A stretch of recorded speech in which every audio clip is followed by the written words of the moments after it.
Good afternoon, everyone. You're welcome to the 12 p.m. bilingual newscast on Equinox Television. We begin the first part with Julien Beth Besai. Good afternoon, Julien. Bon après-midi à vous, Innocent Azé. Mesdames et messieurs, bon après-midi. Merci de choisir Equinox Télévision pour vous informer. L'information comme bien public, c'est le fil conducteur de la Journée mondiale de la liberté de la presse qui se célèbre ce lundi 3 mai 2021. Et cette thématique souligne la valeur incontestable d'une information vérifiée et fiable. Elle appelle l'attention sur le rôle essentiel que jouent les journalistes libres et professionnels dans la production et la diffusion de ces informations, luttant contre les fausses informations et autres contenus préjudiciables.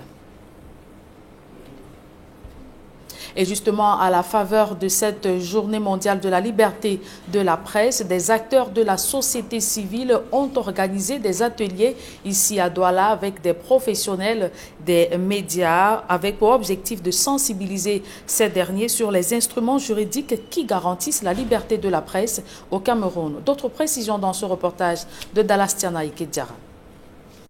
En prélude à la Journée internationale des droits de la presse, qui se tient le 3 mai prochain, des acteurs de la société civile réunissent des hommes et femmes de cette profession autour des grands sujets qui les concernent. En général, nous pensons qu'ils sont notre reflet et que si leurs droits ne sont pas respectés, alors nous nous sentons bâillonnés. C'est pour ça que Servitas Cameroun aujourd'hui a voulu prendre cette initiative pour leur offrir un espace de plus pour qu'ils puissent mieux s'exprimer et dans l'avenir mieux défendre nos droits. À une ère où les journalistes sont en Bastille, torturés sur le terrain de l'exercice de leur profession, l'atelier qui s'est déroulé dans la ville de Douala a été l'occasion de rappeler à ces derniers les instruments juridiques qui garantissent la liberté de la presse au Cameroun. Sur le plan interne, notre constitution, loi fondamentale, est claire dans son préambule qui parle de la question de l'information et de la communication. Nous avons la loi de 1990 sur la question, sur la liberté de la presse. Et sur le plan international, nous avons la charte africaine des droits de l'homme et des peuples, nous avons la charte des Nations Unies, nous avons le pacte international de 1966 et bien nombre d'instruments juridiques internationaux qui fondent l'activité de la presse. Des instruments juridiques, la plupart du temps foulés aux pieds par des dirigeants qui, pour se donner la liberté d'agir, qualifient la presse de subversive. Pour défaire cet ordre malsain des choses, des aînés de la profession ont au cours de ces échanges entretenu les plus jeunes sur les rôles véritables du journaliste. Notre impérium nous amène à être les sortes d'intermédiaires, c'est pour ça qu'on nous appelle les médias, d'intermédiaires entre la population et les pouvoirs et les gouvernants. Nous devons avoir en conscience que l'exercice professionnel est plus exigeant, plus qualitatif lorsque nous portons davantage la parole des populations à l'endroit des pouvoirs publics. Le projet de Servitas Cameroun qui englobe cet atelier se nomme « Respecter les droits humains pour ensemble participer à la vie de la nation ». Nous voulons, dans le cadre du projet Redevina, faire en sorte que la presse ait sa place. Parce que sans la presse, nous ne sommes pas informés. La presse est là pour éduquer et nous devons la valoriser. Il renferme également les droits de la femme, des plus jeunes, ainsi que des personnes en situation de handicap. Les réflexions sur la fête internationale du travail au cœur des débats. La 135e édition a donné l'occasion de débattre sur les conditions des employés à travers le Cameroun, le cas des dockers au port autonome de Douala, Dalastiana et Donald Brice Kamgan. Ils sont quelques 2000 à contribuer au quotidien à leur manière au rayonnement du port autonome de Douala. Les dockers ne sont pas pour autant à l'abri des pathologies liées à leur secteur d'activité. Ils doivent enlever, décharger les bateaux, charger les bateaux pour l'extérieur ou bien même pour l'intérieur. Et ça fait qu'ils rencontrent chaque jour certains risques, n'est-ce pas, liés à leur travail. Les risques, ce sont des cas d'accidents pouvant survenir ici ou là, mais pas seulement. L'intense effort fourni par ces agents ne les place pas à l'abri de différentes formes de pathologies. Vous allez voir les dockers qui arrivent, par exemple quand nous faisons les tests pour la vue, disons ça vulgairement. Vous allez voir un docker, vous lui demandez de lire un chiffre. Il dit qu'il ne voit pas. Quand il dit qu'il ne voit pas, c'est parce qu'effectivement, il ne sait pas ce que c'est que ce chiffre. Il ne peut pas savoir si c'est A ou bien si c'est B ou C. Et donc, nous prenons beaucoup de temps pour leur expliquer, n'est-ce pas, les bienfaits de la médecine du travail et des différentes spécialités qui les accompagnent. La lombalgie et autres maux liés à la nature des activités qu'ils mènent. Mais la tâche n'est pas une sinécure, car bien souvent, les dockers eux-mêmes ne sont pas suffisamment informés sur les moyens de se protéger en entreprise. D'où les efforts à faire en vue de l'amélioration de l'éducation professionnelle de ces travailleurs. Nous avons la structure QHSE et le médecin du travail avec qui ils ont un plan de sensibilisation quasi quotidienne, une sensibilisation quasi quotidienne. Et lorsque un cas arrive, le docker est pris en charge totalement au niveau de ce centre médical. Si les conditions de travail des dockers sont souvent au devant de l'actualité, le port autonome de Douala et les administrations interpellées font état des évolutions enregistrées dans le traitement de ces employés. Nous avons une ambulance qui prend directement le concerné depuis la zone d'opération, l'amener ici au niveau de l'hôpital. Et il est totalement pris en charge, y compris pour sa restauration. À l'occasion de la 135e fête du travail, l'amélioration des conditions de travail des 2000 dockers du PAD était au cœur de plusieurs jours d'activité, dont une séance de dépistage gratuit. Rendons-nous à présent dans la région de l'Ouest Cameroun où le développement des villages est plombé par la guerre des successions. Illustration au village Ntse par Fongondeng. Face à ce phénomène grandissant, l'autorité administrative dans la Menoie invite les populations à enterrer la hache de guerre. Leclerc Saken. Les villages de la région de l'Ouest, dans la grande majorité, font face à de véritables problèmes de développement. Les populations de ces localités de l'arrière-pays sont partagées entre l'inexistence, insuffisance des infrastructures de base que sont les ouvrages hydrauliques, les formations sanitaires, écoles et dessertes de qualité. À ce chapelle de difficultés viennent s'ajouter des querelles et des divisions à la tête des chefferies traditionnelles. Un cas de figure, le village de Ntse, chefferie de 3e degré du groupement Fongondeng, département de la Menoie. C'est les enfants de Ntse qui divisent et veulent partager le village en plusieurs chefferies.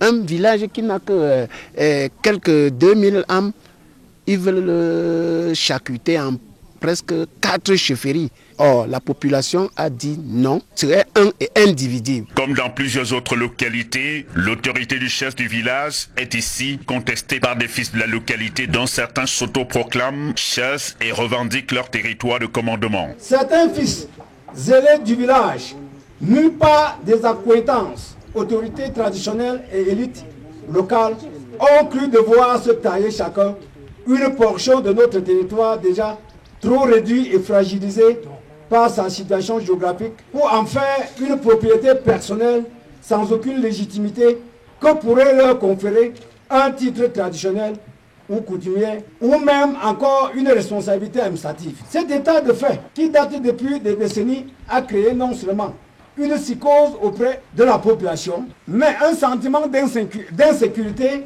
qui s'est accentué avec la situation socio-politique instable qui règne actuellement dans les villages de la zone anglophone dont nous sommes des voisins. Des situations conflictogènes qui ont souvent abouti à des morts d'hommes et dont du fil à tordre pour les autorités administratives dont l'arbitrage est sollicité. Nous ne saurons être des partisans de la scission, des partisans de la division, des partisans du désordre. Ainsi, aujourd'hui, il était particulièrement question de faire comprendre aux populations que l'administration a un rôle d'encadrement et c'est ce que nous faisons au quotidien. Nous leur avons dit que le village Ntse où nous nous trouvons en ce moment est un et indivisible. Donc, tous ceux qui s'autoproclament chefs, tous ceux qui pensent que du jour au lendemain, parce qu'ils ont des titres de notabilité, peuvent penser à partir de ce moment qu'ils sont chefs que nous ne permettrons pas que de telles exactions puissent se produire. Cette situation de création à tout vent des chefferies traditionnelles avait déjà en 2018 poussé les pouvoirs publics à travers une circulaire du ministre de l'administration territoriale à retirer les modalités de création, reclassement ou réhabilitation des chefferies traditionnelles. Et sur le plan international, le Conseil militaire au pouvoir au Tchad, depuis la mort du président Idriss Déby Itno, a nommé hier dimanche un gouvernement de transition. Mahamad Idriss Déby, fils du défunt président qui a pris la tête du Conseil militaire de transition, a nommé par décret 40 ministres et secrétaires d'État avec la création d'un nouveau ministère de la réconciliation nationale. Nous y reviendrons dans nos prochaines tranches d'informations. C'est ici que prend fin la première partie de ce journal. La seconde est en langue anglaise avec vous, Innocent Azé. Good morning once again. Thank you, Julien. Good morning once again, and to you, viewers. Good morning once again as well. Thanks for staying with us. Journalists in Cameroon today joined their peers nationwide to commemorate World Press Freedom Day on the theme Information as a Public Good. This should serve as a call to affirm the importance of cherishing information as a public good and exploring what can be done in the production, distribution, and reception of contents to strengthen journalism and advance transparency and empowerment. It comes at a time when the press in Cameroon is threatened with its practitioners arrested, tortured, jailed, humiliated, and killed for merely exercising their duties, especially journalists reporting in the conflict-hit northwest and southwest regions. Some of the journalists incarcerated in Kondengi are Mancho BBC, Thomas Awa, Kingsley Njoka, T. Conrad, Paul Shuter, and many others jailed in detention facilities across Cameroon. The disappearance of many journalists has also been noted. Others killed, like Samuel Wazizi, whose death is yet to be accounted for by government. The hunt of journalists reporting the truth is also on.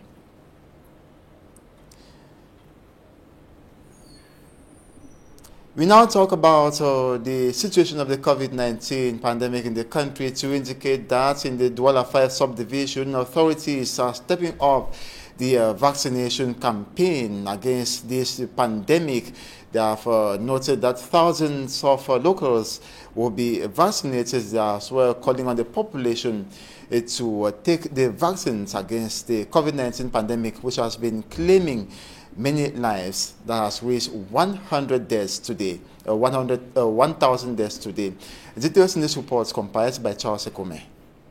It was a busy day with the launching of the COVID-19 campaign at the Health Medical Center in Bonamusadi, Douala 5 subdivision. A ceremony which was attended by prominent figures such as the Secretary General of the Governor for the Littoral Region, Abubakari Haman Chioto, the Regional Delegate of Public Health for the Littoral Region, Dr. Albert Maka Mambu, and the Fourth Assistant to the Mayor of Douala 5 subdivision, Marie-Louise Obama, who came to proceed with the vaccination campaign exercise, which was officially launched in the Littoral Region on the 15th of April 2021. Pour procéder au lancement régional de la campagne de vaccination. We are here today to proceed with the launching of the vaccinations to fight against the COVID-19 pandemic in the Littoral Region. Our presence here is aimed at sensitizing the population so that they can go to the 32 medical centers in the community to get vaccinated. D'aller vers les 32 centres de vaccination, se faire vacciner. The regional delegate for public health further explains the measures taken into consideration on the after effects of inoculation. Il y a des mesures qui sont prises pour ceux qui vont présenter des manifestations adverses après post-injection. There are measures which will be taken into consideration for people who present after effect symptoms through inoculation. Besides the COVID-19 pandemic, this has always been an old subject within the context of vaccinations, because most vaccines inoculated through injection sometimes present symptoms. There is already a system put in place in medical facilities to handle such issues. On sait exactement quelles manifestations sont attendues et quels sont les protocoles qu'il faut pour chacune de ces manifestations. The fourth assistant to the mayor of Douala 5, Marie-Louise Obama, sent a strong message to the community after having taken the vaccine. Je voudrais d'abord dire à la population de Douala 5e. I want to tell the population of Douala 5 that I preach by example. Let the population not say that the mayor didn't take the vaccine. I took the Chinese vaccine because I think it is one of the best in the world. Vacciné. Je n'ai pas pris ailleurs, j'ai pris le vaccin chinois. Il semble actuellement c'est le meilleur dans le monde. It should be noted that 2 different vaccines are available in all the medical facilities, which are the Sinopharm and the AstraZeneca vaccine. Moreover, this campaign is aimed at vaccinating a total of 97,000 people in the region. Onto our health page still, the Minister of Public Health, Manawda Malachi, has revealed the present statistics of COVID-19 in the country. He tweets that a total of positive cases recorded stands at 72,250.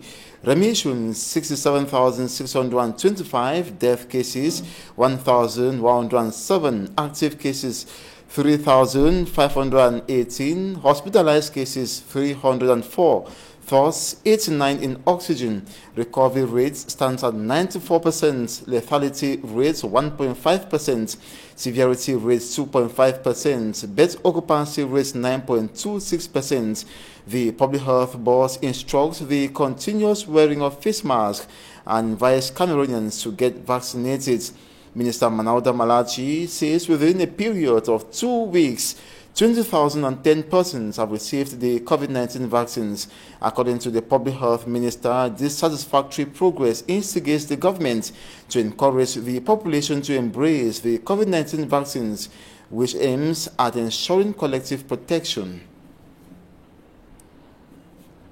And we now move over to the northwest region of Cameroon to see efforts to develop Donga-Mantung division of the northwest region gears up with the MP, that's a member of parliament for Donga-Mantung Centre, Kambe constituency, Honorable Ngala Gerard, not relenting this development drive as he dished out the sum of 5 million francs CFA for the execution of strategic projects in his constituency. This sum was sent through the mayor of Kambe for Musa Shea in cash and was handed over to the alternate MP, Madame Nguy Prudence, in Kambe on Sunday, May 2nd. The 5 million francs CFA will be used to acquire materials for the rehabilitation of some school buildings in Njema, Kambe Town, Sa and Conche, the rehabilitation of the Central Mosque in Kambe Town, rehabilitation of the Keku Binjong Sub-Palace, and the provision of food assistance to the Muslim community during these fasting periods, among others. Before handing over the sum, the mayor made a stop at the Nkambe Palace, where he transmitted the good wishes of the MP to the fund and the people. The fund of Nkambe expressed satisfaction and hailed the development drive of the constituency piloted by Honorable Ngala Gerard. To the northwest region of Cameroon, we talk about the death of a 16-year-old boy called Funwe Emmanuel Sama beneath a mini pickup vehicle they were pushing Saturday, May 1st at about 4 p.m. prompt from the Nkwenfons Palace. According to sources contacted, Sama, as he is called, did not join his friends to push the vehicle out of the palace, but instead sat behind the carriers or the load beds. He fell off to the ground and was crushed when the vehicle entered the pothole and bounced. None of the friends pushing realized what was happening even as the vehicle was descending the hill.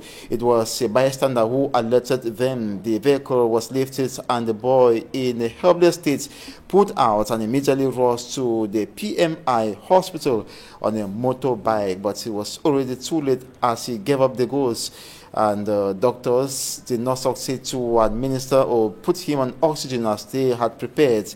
Sama leaves his parents in Tekin Mandakwata in Kwen, Bamenda 3 subdivision, to mourn his early death.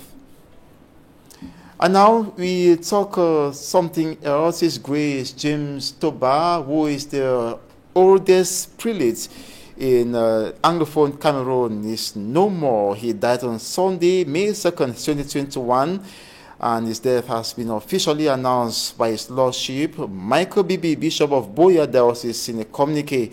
He died at the Mount Mary Hospital at exactly 11:55 a.m. after receiving Holy Eucharist and the anointing of the sick. His Grace James Toba has been in residence in St. Joseph's College, Sase. He was the oldest priest in the Diocese of Buea and in the Bamenda Ecclesiastical Province.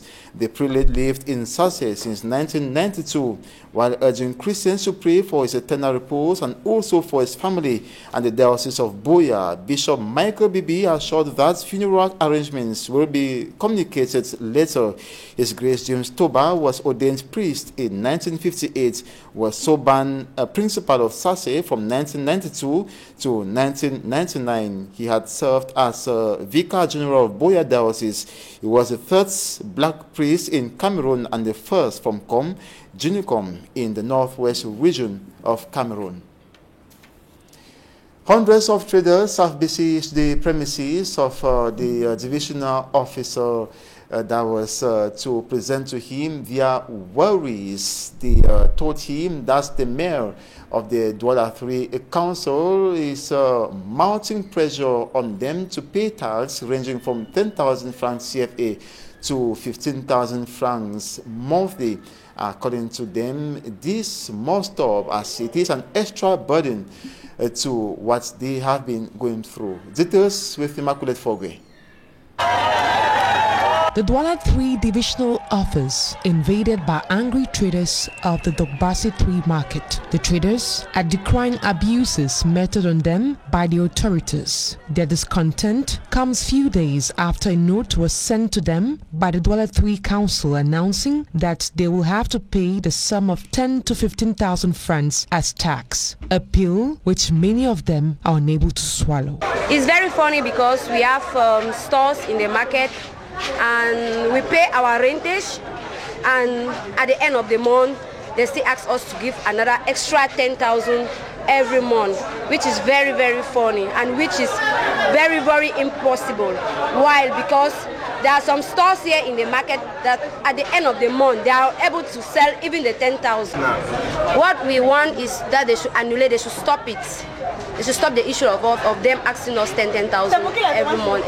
The absence of the mayor of the Douala 3 council forced the traders to storm the office of Aisi Vongo, who is a divisional officer of Douala 3. He, however, managed to calm down the angry traders. I want people to understand that it was not a protest, but rather a little misunderstanding, but their manner of approach was kind of loud. I told them to go back to their stores and wait for the mayor, who is on mission in Yaoundé. While waiting for the return of the mayor, the traders insist that they are not willing to pay the amount asked by the council. And that report ends this 12 p.m. bilingual newscast on Equinox Television. Thanks so much for watching. Another rendezvous is tomorrow, God willing. Do have a nice day. Julienne-Beth, nice day to you. Thank you. I wish you also a nice day, Innocent Azé. Mesdames et messieurs, merci d'avoir suivi cette édition bilingue du journal. Retrouvez Flavien Volondongo et toute son équipe pour votre quotidien santé.